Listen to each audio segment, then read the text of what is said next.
안녕하십니까? 세계 경제 동향 브리핑입니다. 지난 한 주 동안 글로벌 경제 지표를 정리해드리겠습니다. 주식시장, 금리, 환율, 원자재 시장까지 지금 바로 시작합니다. 코스피 지수는 전주 대비 165.91포인트 상승하며 4107.5포인트를 기록했습니다. 코스닥 지수는 전주 대비 17.34포인트 상승하며 900.42포인트에서 거래를 마쳤습니다. 원달러 환율은 전주 대비 9.78원 하락한 1429.19원에서 거래되고 있습니다. 3년 만기 국고채 금리는 전주 대비 0.14%포인트 상승하며 2.72%에서 거래를 마쳤습니다. 다우존스 산업평균지수는 47,562.69포인트로 마감되어 전주 대비 0.75%, 355.57포인트 상승하였습니다. S&P 500 지수는 6,840.56포인트로 마감되어 전주 대비 0.72%, 48.87포인트 상승하였습니다. 기술주 중심의 나스닥 종합지수는 23,724.96포인트로 마감하며 전주 대비 2.24%, 520.09포인트 상승하였습니다. 금융시장의 금리 기준점 역할을 하는 미국 10년 만기 국채 수익률은 4.097%로 마감하여 전주 대비 0.1%포인트 상승하였습니다. 단기 금리를 반영하며 중앙은행의 정책 금리와 밀접하게 연관되어 있는 미국 2년 만기 국채 수익률은 3.602%로 마감되어 전주 대비 3.39%, 0.118%포인트 상승하였습니다. 미국 달러 대비 일본 엔화 환율은 154.1엔으로 거래되며 전주 대비 1.23포인트 상승하였습니다. 미국 달러 지수는 99.78에서 거래되며 전주 대비 0.83포인트 상승하였습니다. 서부 텍사스산 원유는 배럴당 60.73달러로 거래되며 전주 대비 0.87% 하락하였습니다. 금 현물 가격은 전주 대비 온스당 112.92달러 하락하며 3,999.2달러에서 거래되고 있습니다. 구리 선물은 파운드당 5.125달러로 거래되며 전주 대비 0.2% 하락하였습니다. 비트코인은 109,860달러로 거래되며 전주 대비 1.13% 하락하였습니다. 다음 주 주요 일정입니다. 11월 3일 월요일에는 중국의 10월 차이신 제조업 PMI가 발표됩니다. 차이신과 S&P 글로벌이 집계하는 이 지표는 중국 제조업 경기를 보여주는 선행지표로 직전 어린 9월에 51.1을 기록하며 경기 확장 국면을 유지했습니다. 다만 최근 글로벌 수요 둔화로 중국 수출 여건이 악화되고 있어 지표 하락이 예상됩니다. 특히 지수가 50 아래로 떨어져 위축 국면으로 전환될 경우 위안화는 물론 원자재 관련 통화인 호주 달러와 뉴질랜드 달러에 약세 압력이 작용할 수 있습니다. 반대로 예상치를 상회하는 견조한 수치가 나오면 중국 경기 둔화 우려를 완화시켜 관련 시장 심리에 긍정적으로 작용할 것입니다. 일본은 문화의 날 공휴일로 도쿄증권 거래소가 이날 휴장합니다. 아시아 주요 시장인 일본 증시가 쉬는 만큼 일본 관련 주식과 파생상품 거래가 중단되고 역내 거래량 감소로 아시아 금융시장 전반의 변동성이 평소보다 낮아질 수 있습니다. 한편 일본 시장 공백으로 투자자들은 중국, 호주 등 다른 아시아 지표에 더 주목할 수 있으며 특별한 충격 요인이 없다면 조용한 거래 속에 안정된 흐름이 예상됩니다. 미국에서는 10월 ISM 제조업 PMI가 발표됩니다. 해당 지수는 미국 제조업 경기 확장 또는 위축을 가늠하는 핵심 지표로 지난 9월 수치는 49.1로 두 달 연속 소폭 상승했지만 여전히 50 미만의 위축 국면이었습니다. 시장 전망도 10월 지수가 50 안팎에 머물러 제조업 부진이 이어질 것으로 보고 있습니다. 만약 지표가 예상을 웃돌아 50을 상회한다면 달러화와 뉴욕 증시에 활력을 줄 수 있지만 반대로 부진이 심화되어 예상치를 하회할 경우 경기 둔화 우려로 국채금리 하락과 주식시장 조정으로 이어질 수 있습니다. 11월 4일 화요일에는 호주 중앙은행 RBA 통화정책회의에서 기준금리 결정을 발표합니다. RBA는 올해 들어 물가 둔화 조짐에 따라 2월, 5월, 8월에 세 차례 금리 인하를 단행해 정책금리를 3.60%까지 낮췄으며 직전 9월 회의에서는 인플레이션 경계를 이유로 금리를 동결한 바 있습니다. 시장에서는 이번 회의에서도 금리 동결을 예상하는 분위기입니다. 발표 직후 공개될 통화정책 성명서에서는 국내 성장 둔화, 임금 상승률, 국제 요인 등을 고려한 정책 방향이 제시될 예정입니다. 만약 성명서에서 추가 완화 가능성을 시사하면 호주 달러 약세 압력이 커질 수 있는 반면 높은 물가 위험을 강조하며 매파적 톤을 유지하면 호주 달러가 강세를 보일 수 있습니다. 이날 RBA 금리 결정 후 기자회견에서 미셸 블럭 RBA 총재의 발언도 주목됩니다. 블럭 총재는 지난 회의에서 통화 정책은 향후 지표에 달렸다며 추가 금리 인하가 프리디터민드가 아니며 필요시 금리를 다시 인상할 가능성도 배제하지 않았다고 언급했습니다.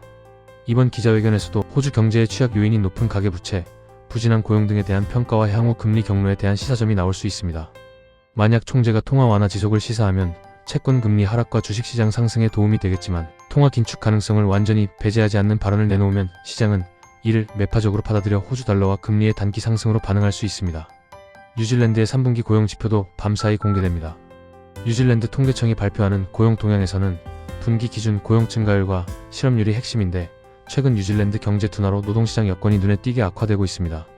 실제로 올 2분기 뉴질랜드 실업률은 5.2%로 거의 5년 만에 최고치까지 상승했고 고용자 수 증감률도 마이너스 0.1%로 마이너스를 기록했습니다. 시장에서는 3분기에도 실업률이 5%대 중반까지 추가 상승하고 고용은 소폭이나마 감소했을 것으로 우려합니다. 이는 뉴질랜드 달러 약세 및 뉴질랜드 중앙은행 RBNG의 금리 인하 압력으로 이어질 수 있는 대목입니다. 다만 노동시장 지표가 예상을 상회하여 안정세를 보인다면 최근 뉴질랜드 달러의 약세 흐름을 저지하고 RBNG 정책에도 조금 여유가 생길 수 있습니다. 11월 5일 수요일에는 중국의 10월 차이신 서비스업 PMI가 발표됩니다. 이 지표는 중국 서비스 부문의 경기 확장을 보여주는 지표로 9월에 52.9를 기록하며 비교적 양호한 확장세를 유지했습니다. 서비스업 PMI가 50을 넘으면 내수 경기가 성장 궤도에 있음을 나타내지만 최근 지표가 다소 둔화되고 있어 시장에서는 10월 수치가 소폭 하락할 것으로 보고 있습니다.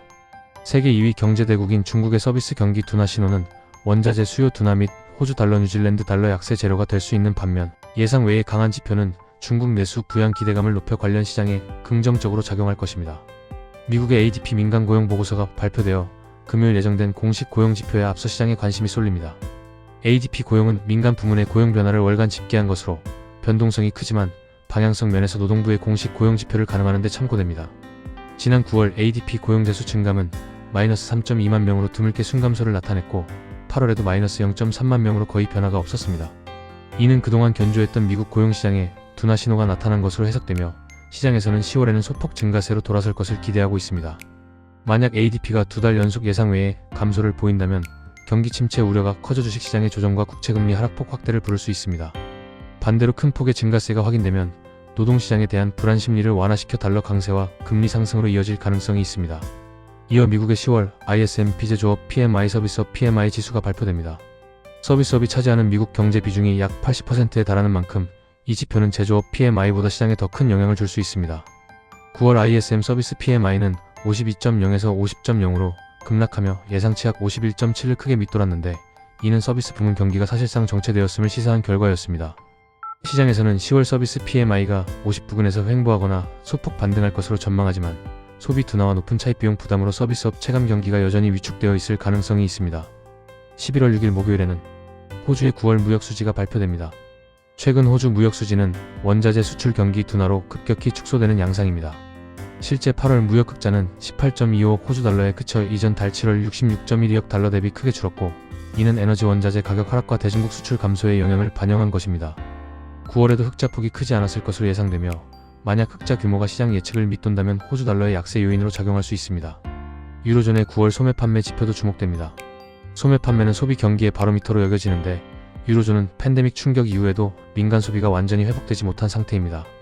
실제로 2020년 3월에서 4월 봉쇄 충격으로 큰 폭 감소했던 소매 판매 지표가 이후 반등했지만 2022년에서 2023년에는 인플레이션 여파 등으로 월별 증감이 들쭉날쭉하며 전반적인 추세 회복이 미흡했습니다. 가장 최근인 8월에는 전월 대비 0.1% 증가했으나 전년 동월 대비로는 1.0% 증가에 그치는 등 실질적인 소비 개선은 제한적이었습니다.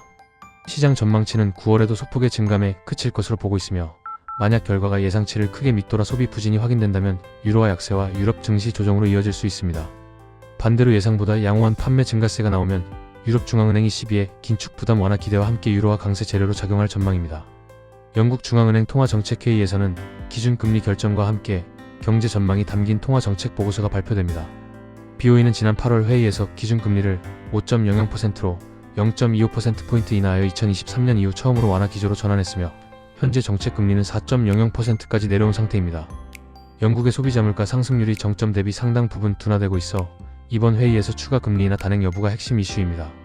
시장 전망은 엇갈리지만 다수 전문가들은 BOE가 이번에도 0.25%포인트 인하를 결정해 연 3.75%로 내릴 가능성을 점치고 있습니다.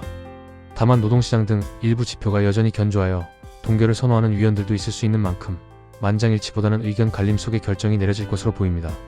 결정 직후 공개되는 회의 의사록에서 매파와 비둘기파 위원들의 표결 분포를 확인할 수 있으며 인하 표수가 예상보다 적다면 파운드화가 반등할 수 있고 많은 위원이 인하를 지지했을 경우 파운드화 약세 압력이 이어질 수 있습니다.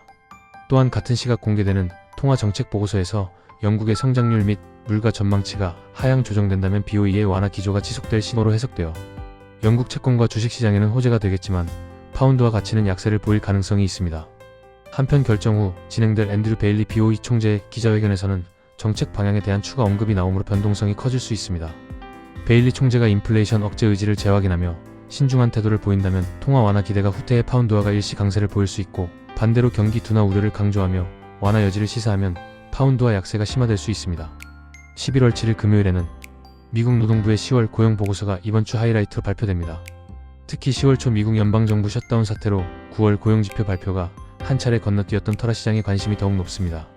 비농업 부문 신규 고용자 수의 FP는 미국 고용시장 흐름을 보여주는 핵심 지표로 컨센서스는 약 5만 명 내외의 일자리 증가를 예상합니다. 이는 직전 발표치였던 8월의 2.2만 명보다 다소 높은 수준이나 올해 상반기까지 매달 수십만 명씩 늘던 것에 비하면 크게 둔화된 수치입니다. 연준이 금리 인하 검토에 있어 고용 둔화 여부를 중시하고 있는 만큼 이번 지표가 예측대로 부진하다면 연준의 완화적 전환 기대를 강화시켜 채권 금리 하락과 달러 약세, 나아가 글로벌 위험 자산 선호 심리를 자극할 가능성이 있습니다.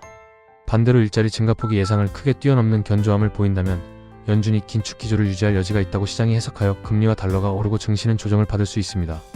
이와 함께 발표되는 미국 실업률은 지난 몇 달간 4.3% 수준으로 완만히 상승해왔으며 이번에도 4.3% 전후로 예상됩니다.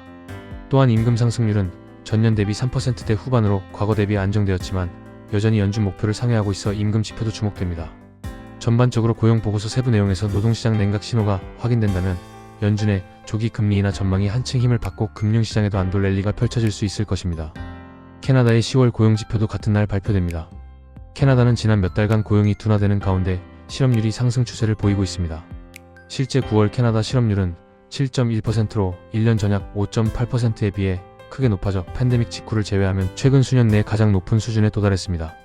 이는 캐나다 경제가 고금리 영향으로 성장세가 둔화되면서 기업들의 채용이 주춤해진 결과로 풀이됩니다.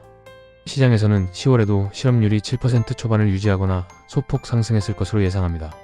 캐나다 중앙은행 BOC는 올해 들어 총 125bp의 금리 인하를 단행한 바 있는데 고용 여건 악화가 지속된다면 BOC의 추가 완화 압력이 커질 수 있습니다.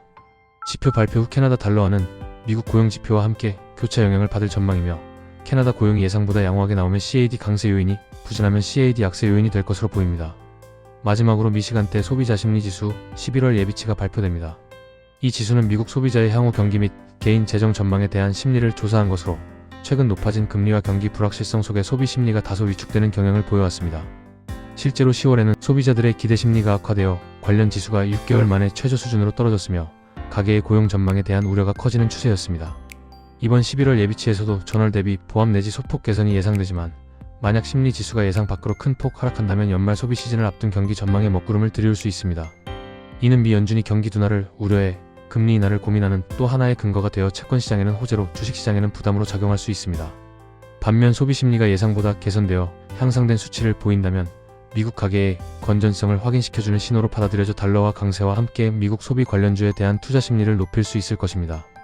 글로벌 시장은 여전히 여러 변수가 복합적으로 작용하며 방향성을 찾는 중입니다. 다음 주에도 주요 경제 이벤트와 시장 흐름을 주시하시길 바랍니다. 고맙습니다.